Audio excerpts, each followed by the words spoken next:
Who's in My Bed? Full true horror story. Before listening to the story, make sure to subscribe to the channel, like the video, and leave a comment. It was almost midnight when David finally turned off the TV and rubbed his tired eyes. The house was quiet, too quiet. The only sound was the faint ticking of the old wall clock and the distant hum of the refrigerator from the kitchen. He looked down the hallway toward his son's room and sighed. Better check on Ethan before bed, he muttered to himself. It was a routine he never skipped. Ever since his wife had passed away 2 years ago, Ethan had trouble sleeping alone. David would always tuck him in, say goodnight, and promise to check for monsters. When David opened the door, a dim yellow glow from the nightlight filled the room. Ethan was lying on his bed, the blanket pulled up to his chin, staring straight at the ceiling. "Hey, champ," David said softly, stepping inside. "Time to sleep, okay?" Ethan turned his head slowly and smiled. But something about that smile made David's stomach twist. It was too wide, too stiff, as if it was being forced. "You okay, buddy?" he asked, frowning a little. "Yes, Daddy," Ethan replied, his voice low and steady. "Check for monsters under my bed." David chuckled nervously. "Still worried about that, huh? You're getting too old for monsters." Ethan didn't reply. His eyes just stared into David's, unblinking. The grin stayed frozen on his face. All right, David said, kneeling beside the bed. "Let's make sure no scary creatures are hiding under there." He lifted the blanket and peered into the darkness beneath the bed.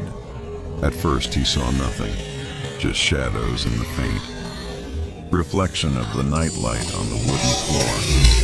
But as his eyes adjusted, he froze. There under the bed was a pale little face.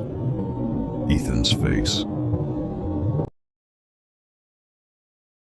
The boy under the bed was trembling, eyes wide with fear, tears rolling down his cheeks.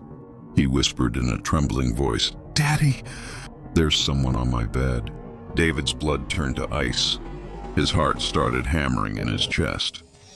He slowly looked up. The child lying on the bed hadn't moved. The same grin still stretched across his face, wider now, almost splitting his cheeks. For a moment, David couldn't breathe. The air felt thick, heavy. He stumbled backward, knocking over a lamp. The crash made both figures, the one under the bed and the one on top, flinch. The Ethan on the bed slowly sat up, his head tilted to the side at an unnatural angle. Bones cracked. The grin widened until it looked more like a gash than a smile. David reached for his son under the bed, pulling him out. The real Ethan clung to his father, sobbing. "Don't look at it," Ethan whispered. "Please, Daddy, don't look at it." But David couldn't help it. The figure was crawling off the bed now, its limbs bending the wrong way, joints popping. It was grinning, whispering in Ethan's voice, but distorted, layered, like two people speaking at once. "Stay, Daddy. Don't leave yet." David grabbed Ethan and bolted out of the room. As he ran down the hallway, he heard the sound of small feet hitting the floor behind him. Then a laugh, a sharp, broken giggle echoing through the house. They made it outside. David slammed the door shut and ran to the car, shaking. When he turned the engine on and looked back through the window of the house, the light in Ethan's room was flickering, and standing by the window was the thing, smiling, waving. Would you like me to make a part 2 of this story? Then comment and subscribe.